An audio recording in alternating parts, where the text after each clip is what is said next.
Ya akan memaknai kalimat-kalimat yang sering Anda baca ketika sholat. Di sholat saat ada itidal ngendikan apa? Rabbana lakal hamdu. Ayo dibaca. Mil'us samawati wa mil'ul ardi wa mil'u ma syi'ta min syai'im ba'du. Sama nani secara tradisi pesantren Rabbana do pangeran kita laka iku kaduwe panjenengan alhamdulillah segala puji. Engkau punya segala puji. Mil'us samawati yang pujian itu memenuhi langit. Tentu langit itu penuh dengan pujian. Semua malaikat bertasbih, bertahmid. Karena malaikat tidak ada yang kerja di pabrik, itu tasbih terus gitu. Gak ada yang nyari uang, gak ada yang cari won ya. Kalau di sini nggak kiainya aja nyari uang. Terusannya apa? Wamilul ardi, dan pujian itu memenuhi bumi. Korea termasuk bumi Allah apa enggak? Jadi saya sudah menduga suatu saat Korea itu ya penuh dengan pujian. Dan ini betul. Siapa yang ngira kalau di bumi Korea ada yang hafal lagu Sakduna itu? Itu lagu kesayangan guru kita semua Kiai Haji Maimun Zubair. Gak ada yang ngira. Siapa yang ngira kalau di sini ada ngaji seperti ini? Di Rusia juga sama. Uni Soviet itu negara ateis. Tapi lama-lama pecah karena glasnost itu dan perestroika itu. Kemudian menjadi pecahan-pecahan negara muslim. Ada Uzbekistan, Tajikistan, Ceknya, semuanya menjadi negara apa? Muslim. Karena dari awal lakal hamdu mil'us samawati wa mil'ul ardi. Dan pujian itu pasti memenuhi langit, juga memenuhi bumi. Kalau Anda baca itu di Indonesia, mungkin wajar. Di Indonesia banyak acara-acara seperti ini. Tapi kalau di Korea, ternyata benar. Dan Anda ini kalian semua termasuk pembuktian benarnya wa mil'ul ardi. Keren kan sampean? Oh keren sekali, bukan sekedar keren, keren sekali. Makanya saya jarang diundang pengajian mau tapi diundang di Korea mau. Tapi saya ada niat datang undangan, memang saya ingin datang. Jadi, ya karena itu. Ini bentuk penghormatan saya. Bentuk penghormatan saya bahwa pada akhirnya benar-benar lakal hamdu mil'us samawati wa mil'ul ardi. Jadi Anda tidak perlu pesimis, dulu Indonesia juga seperti itu. Banyak Buddha, Hindu, macam-macam ateisme. Kemudian berkatnya para ulama sekarang jadi negara yang mayoritas Muslim. Korea, barokahnya orang-orang kedonyan seperti ini banyak Islam itu. Gak apa-apa. Karena sebagian agama Islam, sebagian sejarah ditulis di bawah pedagang-pedagang Gujarat. Kira-kira orang Gujarat ke Indonesia dulu yang namanya pedagang cari apa? Uang. Tapi namanya orang Islam, hatinya tetap adanya tauhid. Nyari uang ya tetap sambil dakwah. Kalau yang ke Korea langsung kiai mungkin tidak seramai ini Islam. Karena kalau kiai datang langsung dicurigai jadi misionaris. Jadi ribet malah. Tapi kalau sampean nggak ada yang curiga. Namanya pekerja saja nyari uang. Dan itu memang fakta.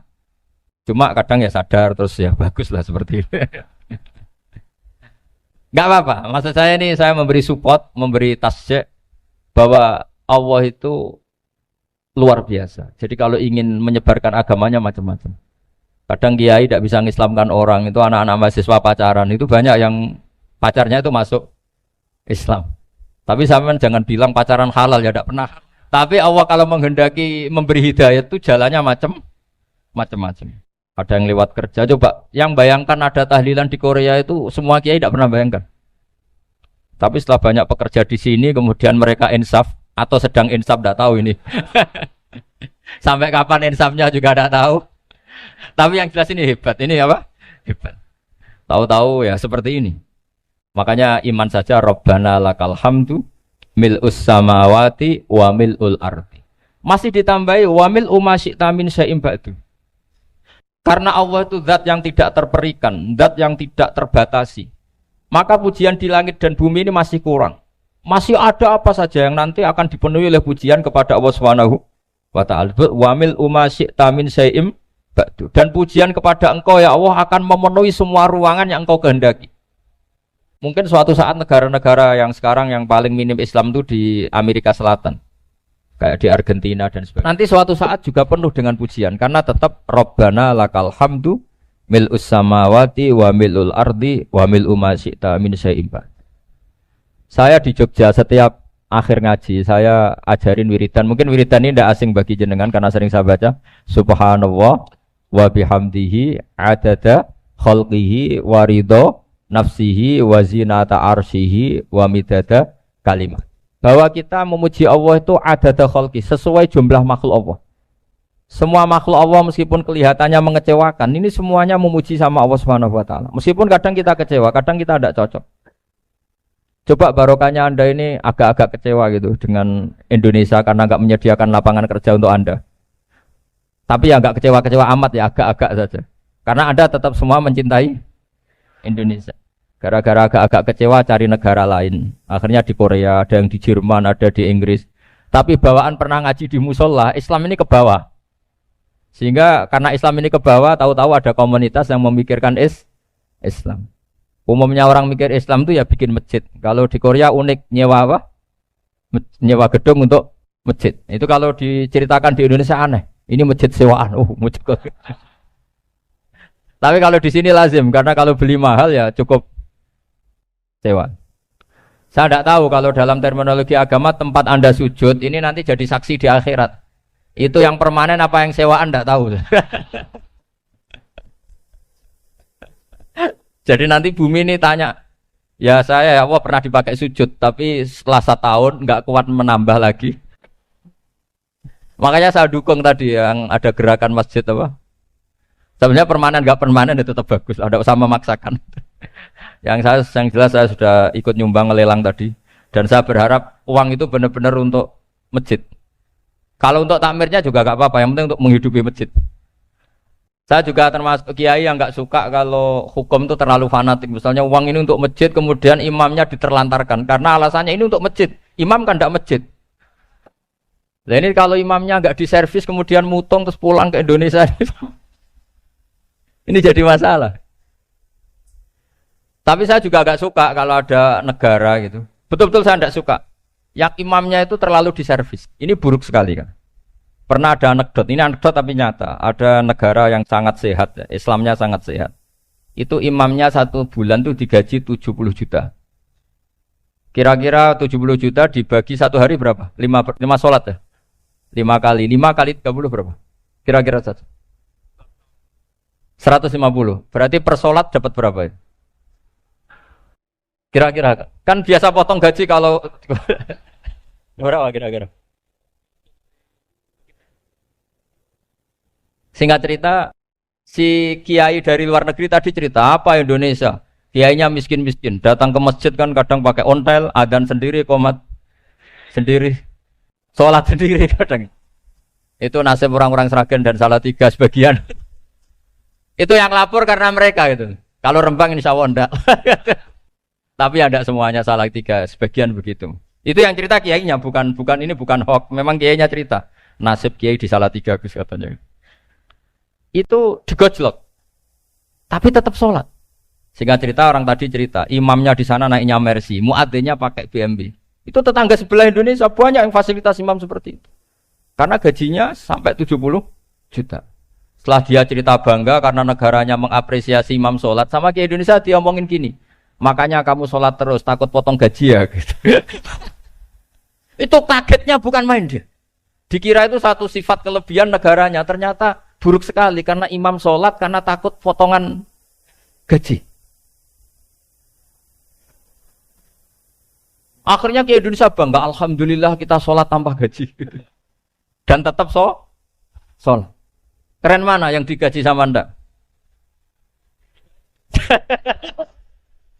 Ini yang di atas ini banyak calon imam. Tidak keren mana imam yang digaji sama Anda? Keren yang enggak. Tapi kalau pertanyaannya dibalik, keren mana jamaah yang peduli imamnya sama yang enggak peduli? Jadi jawabannya harus tetap seperti itu. Imamnya keren yang ikhlas. Tapi jamaahnya keren yang peduli imamnya. Jelas ini ya fatwa saya ya. Gimana? Imamnya baik yang ikhlas. Tapi jamaahnya baik yang peduli nasibnya. Tapi sekali imam dari awal enggak ikhlas itu harus di PHK. Itu bahaya bagi agama kalau awalnya sudah ada ikhlas. Karena nanti setelah habis subuh terus dihitung. Wong setahu saya sholat terus kok kenapa gajinya tinggal segini? Ya, setahu saya sholat terus kok gajinya tinggal segini. Terus nanti takmirnya bilang, kemarin duhur Pak Yai tidak ngimamin. Kemarin asar ndak ngimamin. Terus dihitung. Bisa enggak agama akan berjalan seperti itu? Enggak kan? Ya makanya pertanyaannya tadi, suka atau punya imam ikhlas? Suka. Tapi imamnya juga suka kalau jamaahnya peduli. Ini penting saya utarakan karena agama itu beda. Agama ini diurus oleh Allah Subhanahu. Jadi kita mengerahkan pemikiran itu bukan karena kita akan menyelamatkan agama ini, tidak. Agama ini diselamatkan oleh Allah Subhanahu wa taala. Coba kayak apa Uni Soviet kuatnya itu. Mengkooptasi supaya orang semuanya ateis, semuanya komunis. Itu 100 tahun Uni Soviet begitu. Tapi orang-orang Uzbek, Ceknya, Tajikistan tetap ngajari anak-anaknya tauhid. Itu ada yang cerita itu sampai mengajarkan tauhid itu di bawah tanah, di basement. Tapi Allah menghendaki Rusia itu Uni Soviet jatuh. Ketika jatuh, negara-negara ini langsung menjadi negara Islam, yaitu Uzbek, Tajikistan, Ceknya. Mungkin nggak mereka langsung menjadi negara Islam, andai kan saat menjadi Uni Soviet benar-benar menjadi ateis. Nggak mungkin kan? Karena saat dikooptasi Uni Soviet, akidah mereka tetap tauhid. Cuma nggak berani muncul. Artinya apa? Uni Soviet nggak bisa menghabisi Islam. Kurang kerennya Uni Soviet zaman itu. Bisa nggak menghabisi Islam? Nggak bisa. Donald Trump dulu termasuk Islamfobia. Tapi setelah dia anti-Islam, malah orang Amerika demo supaya memperhatikan Islam. Nggak bisa. Makanya Korea pun nggak bisa menghabisi Islam. Kalau sampean menghabisi Islam sendiri bisa. Karena terus nggak mau sholat, nggak mau zakat, itu sampai. Tapi sampean toh yang Islamnya habis, Islam tetap baik-baik saja. Makanya ini penting saya utarakan supaya kamu pede. Bahwa agama ini pernah dibawa orang yang pedagang. Ya soal ada sebagian pendakwah yang ikhlas ya banyak, tapi sejarah yang gampang kita lihat adalah Islam itu dibawa oleh apa? Pedagang Gujarat, pedagang India. Enggak apa-apa, sejarah itu meskipun sebagian menentang enggak apa-apa, tapi sejarah itu tetap ada. Pasti sebagiannya memang seperti itu. Dan itu enggak masalah. Saya ulang lagi, itu enggak masalah. Coba dulu pemain bola kalau di Inggris itu kalau mau sholat susahnya bukan main. Apalagi kalau mau puasa. Kalau di sini kerja puasa katanya mati lu kalau apa? Puasa. Kalau mau sholat katanya dicari mana ini berhalanya kok.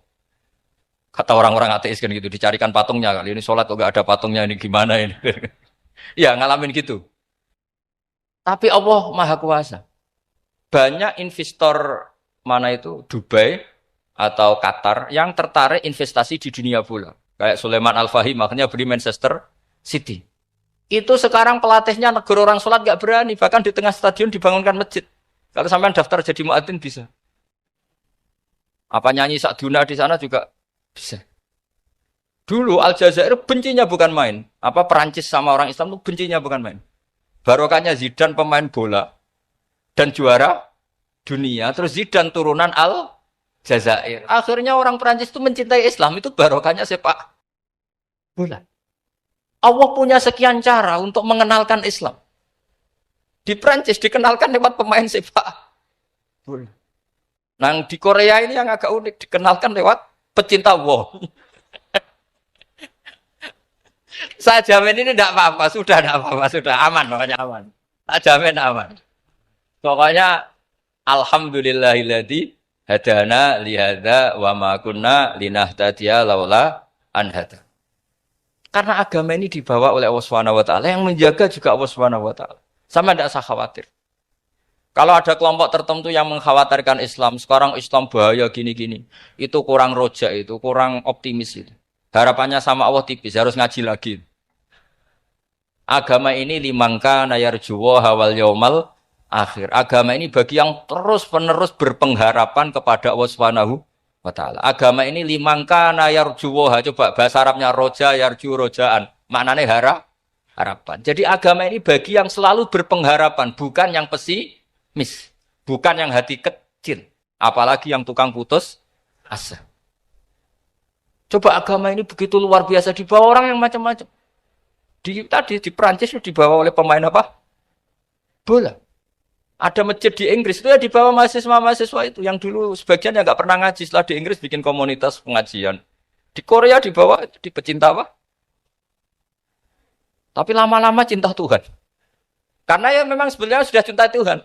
Cuma ya cara cinta ini nunggu punya uang ah. Ya sudah, alhamdulillah seperti ini sudah luar biasa sudah. Insya Allah diterima oleh Allah Subhanahu wa taala. Saya selalu berharap semoga ini tetap apa ya, satu bukti bahwa Allah itu harus kita sembah di mana-mana. Karena tadi Allah akan selalu apa? Rabbana lakal hamdu mil'us samawati wa mil'ul ardi wa mil'u ma syi'ta min syai'in ba'du. Bahwa pujian kepada Allah akan selalu memenuhi langit dan memenuhi bumi. Bumi Korea termasuk buminya Allah. Makanya pegangan yang saya minta sama pengurus untuk di-share adalah apa? Dawai Rasulullah Shallallahu Alaihi Wasallam. Mungkin nanti panitia harus menge-share itu. Ini Musnad Ahmad, riwayat dari Imam Ahmad. Al-Bilad, Biladullah. Sudah punya? Nanti di-share ya, yang itu. Al-Biladu, Biladullah. Bahwa negara hakikatnya adalah negara Allah. Wal ibad, ibadullah. Semua hamba hakikatnya adalah hamba. Di hadis itu, fahaitsuma asabta khairan fa'akim. Kapan saja kamu menemukan kebaikan di tempat Anda berdomisili, fa'akim, kamu tidak apa-apa di sini. Kamu di sini dapat uang, dapat masjid, dapat sewa masjid. Tidak tahu sewa apa permanen, pokoknya itu bagus gitu. Buminya dirayu, bumi meskipun ini nggak permanen, tapi tetap jadi saksi loh ya. Harus ada kompromi ini. Karena kalau dengar orang Indonesia jadi aneh, masjid kok nyewoi. Tapi aneh di Indonesia, ada aneh di sini, sampean tenang saja. Tentu malaikat pencatat di sini juga sudah tahu kalau sebagian masjid itu sewaan. Jadi ya ada eskal-eskal amat lah sudah. Enggak janggal-janggal amat karena kondisional apa? Jadi saya nanti minta panitia supaya mengeser tadi hadis riwayat siapa Imam Ahmad bin Hambal yang diriwayatkan oleh salah satu minal asyrah al-mubasysyirina bil jannah yaitu Zubair bin Awam. Nabi ngendikan al-biladu biladullah. Negara mana saja adalah negara Allah. Wal ibad ibadullah, semua hamba adalah hambanya Allah. Fahaitsuma asabta khairan, di mana saja kamu mendapatkan kebaikan, fa'akim, kamu tidak apa-apa berdomisili di sini. Ya saya mohon ini penting sekali. Pokoknya saya mohon kalimat tauhid ini dijaga. Karena kalimat tauhid ini kata semua ulama kasyajaratin thayyibatin asluha tsabitu wa far'uha fis sama. Dan kalimat tauhid ini pasti tu'ti ukulaha kullahinin bi'idzni rabbiha. Kalimat tauhid yang dibawa umat Islam seluruh dunia. Meskipun dia orang fasik, orang enggak benar, tetap tu'ti ukulaha kullahinim bi'idzni rabbiha. Kalimat ini akan membawa berkah bagi orang yang dihinggapi atau didomisili umat Islam. Coba sebagian nanti orang Korea menjadi muslim itu karena di sini ada komunitas pekerja muslim kemudian menyisakan atharul Islam. Apa? Jejak-jejak apa? Islam. Enggak apa-apa. Pasti kalimat ini tu'ti ukulaha kullahinim bi'idzni rabbiha. Jadi kalimat tauhid adalah kalimat yang kata Allah tu'ti ukulaha kullahinim bi'idzni rabbiha. Anda tidak usah khawatir bahwa apa yang Anda lakukan akan ditulis oleh Allah Subhanahu wa taala. Kata Allah wa naktubu ma qaddamu wa atharahum. Gimana di surat Yasin itu? Inna nahnu nuhyil mauta wa naktubu ma qaddamu wa atharahum. Saya bisa menghidupkan orang mati dan semua amal kalian saya tulis, kata Allah. Wa atharohum, dan jejak-jejak yang pernah kalian lakukan juga ditulis. Misalnya Anda sudah pulang di Indonesia, ada orang sholat di masjid ini, oh ini era Kang ini, era Mas ini. Nanti setelah itu ya ini era Mas ini, Mas ini. Menjadi familiar Islam juga barokahnya muassis-muassis ini, pendiri-pendiri ini. Semoga kalian semua barokah dan fid dunya wal ini ya. Perasaan saya juga seluruh ulama di dunia. Saya ulang lagi, perasaan saya juga seluruh ulama di dunia. Bahwa Islam masuk itu macam-macam sebabnya. Dulu kita tahu, kita sebagai warga Indonesia, Islam masuk itu ya dibawa orang yang agak kedonyan, ya kayak jenengan lah kira-kira gitu. Ya kayak mbak-mbak ini, ya agak-agak mata duitan itu. Karena kita tahu rata-rata ahli sejarah mengatakan Islam di Indonesia dibawa kiai apa pedagang. Pedagang itu nyari uang apa nyari dakwah kira-kira. Ya semoga Anda mirip-mirip seperti itu. Ya jadi nyari uang karena ada nurani Islam sehingga tetap saja membawa Islam. Saya tidak tahu Islam Anda ala apa, tidak tahu. Pokoknya mau ngaji ya berarti Islam ala ahli sunnah apa? Wal jamaah. Jadi ini penting saya utarakan bahwa Islam itu agama yang mudah difahami sehingga dibawa pedagang saja ya kasil gitu. Dibawa orang yang kedonyan enggak jenengan juga kasil gitu. Dibawa orang baik ya kasil, dibawa orang broken juga kasil. Ini penting saya utarakan karena saya ngaji di mana-mana bilang ciri utama kebenaran absolut adalah kebenaran yang bahkan orang nggak benar saja bisa bawa. Tapi bukan berarti saya dukung Anda tidak benar, kan sudah tidak benar dulu sebelum kenal saya. Tapi nggak apa-apa, nggak benernya umat Islam insya Allah dimaafkan sama Allah Subhanahu. Ya asal tobat maksudnya. Nggak, ini saya beri satu konstruksi pikiran yang saya sering utarakan di ngaji saya. Sampai sekarang saya coba saya tes ini kan di kampus ya, di apa bacanya ini Kim University yang global leader apa in the world itu. Ini keren lah. Jadi acara ilmiah kita ditakdir di gedung apa? Kampus, gedung universitas di begini. Kalau 1 ditambah 1 2 itu namanya hakikat. Ciri utama hakikat adalah siapapun akan menerima. Saya sekarang tanya sama Anda, kira-kira 1 tambah 1 2 itu musuh Anda pun mengatakan 2 apa tidak? Ya. Pekerja Korea ya bilang 2, rektor Al-Azhar juga bilang 2. Kamu yang sekarang sedang mungkin sebagian broken sama istri juga bilang 2. Istri kamu yang mangkal sama kamu juga bilang 2. Yang cemburu ya bilang 2, yang dicemburuin juga bilang 2. Karena begitu mudah kebenaran absolut diterima oleh siapa saja. Begitu juga eksistensi Allah sebagai Tuhan. Itu mudah diterima oleh siapa saja. Sehingga pembawanya tidak perlu seorang kiai atau gus atau mubalek atau ketua mu'in, tidak. Cukup karyawan pekerja Korea.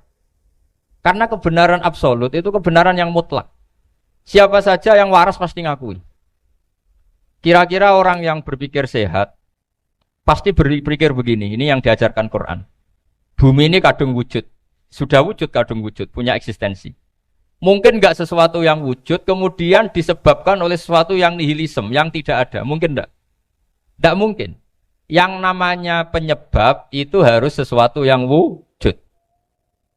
Di mana-mana penyebab itu harus punya eksistensi. Karena langit dan bumi ini kadung wujud, pasti penyebabnya adalah wujud. Karena wujud penyebab harus bersifat super. Lah bersifat super ini oleh ulama dikatakan wajibil wujud. Itu akal siapa saja akan terima. Cuma kemudian setelah nerima itu orang macam-macam cara berpikir. Mungkin orang Jawa dulu bilang itu Sahyang Widi. Kalau orang sini mungkin bilang apa itu? Dewa atau apa ya? Enggak tahu saya. Karena itu yang teman sampean, enggak teman saya itu. Tapi yang jelas begini, ini konstruksi ini harus kita jaga. Nanti saya bacakan teks hadisnya.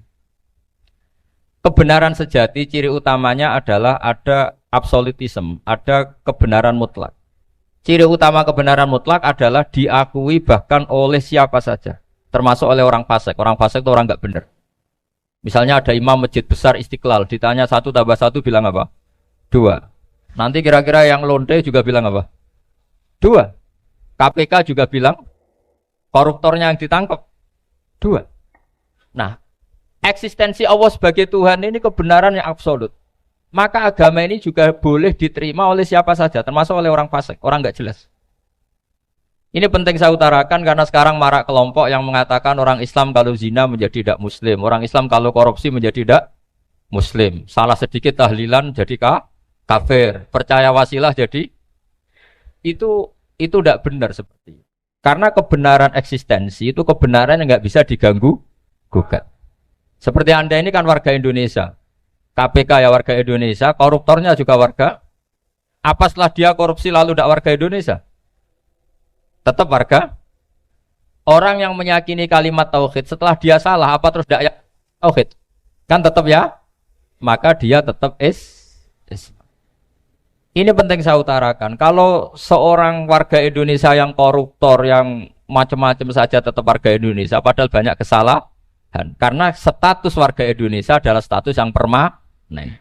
Begitu juga status muslim adalah permanen bagi siapa saja yang melafadzkan la ilaha illallah Muhammadur Rasulullah. Kita tidak bisa mengkafir-kafir mereka. Itu juga yang sering dipesankan dan jadi ciri khas ulama ahli sunnah wal jamaah, tidak mengkafirkan orang Islam meskipun melakukan dosa besar. Soal dia salah nanti masuk neraka ya silakan saja, saya ada ikut, paham ya? Sampai bisa mencoba. Tapi tetap saja dia muslim. Analoginya gampang sekali tadi. Orang Indonesia yang salah itu tidak akan merubah statusnya sebagai warga Indonesia. Karena ya memang dia berstatus warga Indonesia. Orang Islam yang sudah melafadzkan syahadat maka menjadi muslim. Saya di mana-mana berkampanye, berfatwa. Orang kafir yang 70 tahun kafir, sekali melafadzkan kalimat tauhid, itu menjadi muslim apa tetap kafir? Muslim. Masa kita yang Islam terus, yang kalimat tahlil la ilaha illallah, kemudian menjadi kafir karena kalimat itu? Itu faham aneh apa aneh? Wong yang kafir saja menjadi muslim karena kalimat tauhid, yang Islam menjadi kafir juga karena kalimat. Ini ngajak apa-apaan? Ya ngajak goblok-goblokan, kira-kira kan gitu.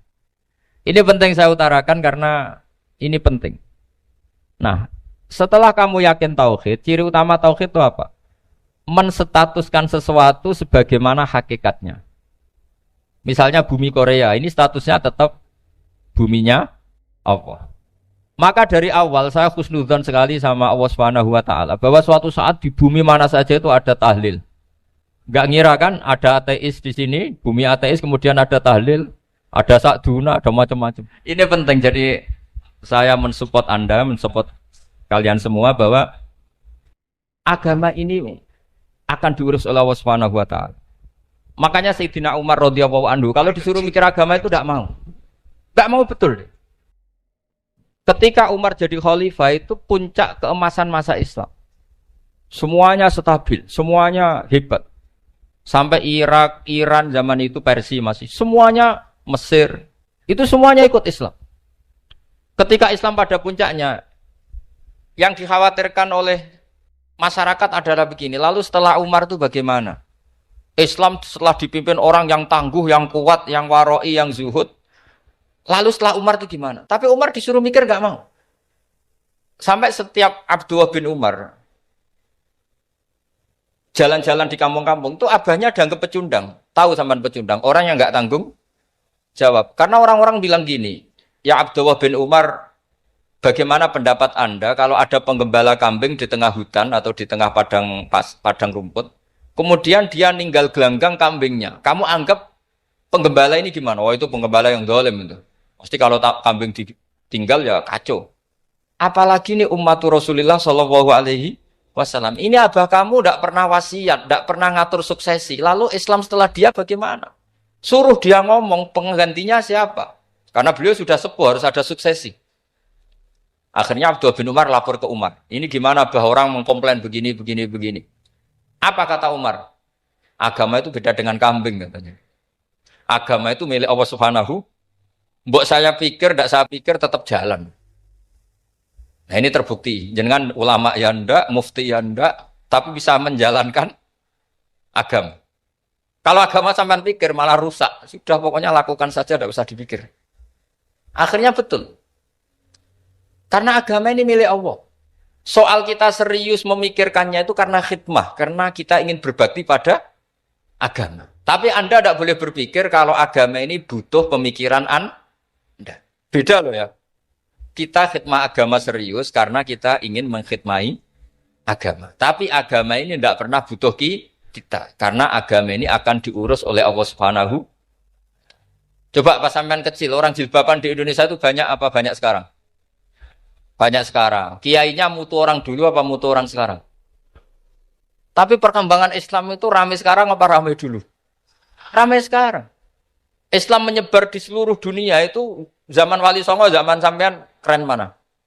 Keren sekarang. Kualitas solehnya sampean sama Wali Songo? Wali Songo. Ini betul. Karena agama ini diurus oleh Allah Subhanahu.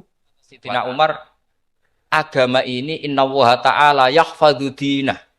Innallaha ta'ala la yudhi'u khilafatahu waladina. Allah itu tidak akan menyia-nyiakan agamanya. Ini terbukti. Agama ini pernah dipimpin orang terbaik di dunia, yaitu Rasulullah Shallallahu Alaihi Wasallam. Ketika beliau intakola ila rafiqil ala, ketika beliau pindah ke alam sana, diteruskan oleh sahabat yang tentu jauh di bawah Rasulullah. Diteruskan tabi'in, diteruskan para wali songo, diteruskan sang sampean yang jauh di bawah wali songo. Sejauh-jauhnya. Tapi agama jalan sampai Korea. Agama jalan sampai apa? Dulu Wali Songo itu hanya sampai Mojokerto, sampai Tulungagung. Di bawah sampean, Klayaban sampai mana ini? Korea. Coba kalau Allah tidak ngurus, nggak bisa. Yang gerakkan hatinya sampean peduli sama masjid siapa? Allah Subhanahu wa taala. Yang menggerakkan hati sampean peduli sama agama siapa? Tapi yang menggerakkan sampean ke Korea apa? Uang kan?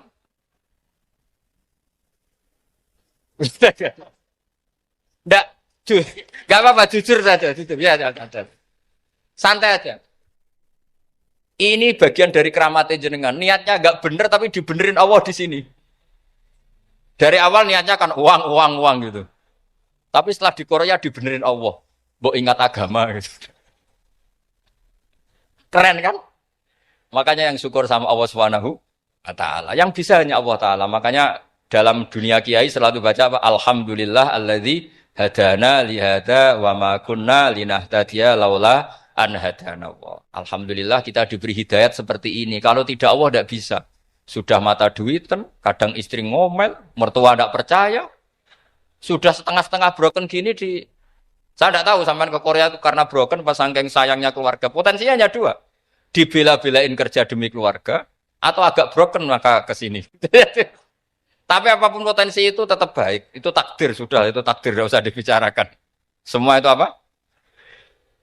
Karena orang kalau sedang rukun ya tidak mau tukaran, kalau sedang tukaran ya tidak mau rukun. Itu sudah semuanya takdir. Kata bapak saya dulu kalau ada orang mau jualan tanah, Pak Yai tanah saya mau saya jual. Ini gimana padahal ini tanah warisan. Kata bapak, nak waya adol ya adol. Memang ini saatnya jual ya jual saja.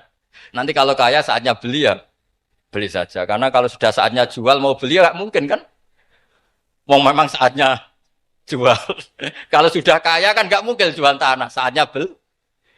Maka semoga masalah di keluarga sampean ya masalah musiman.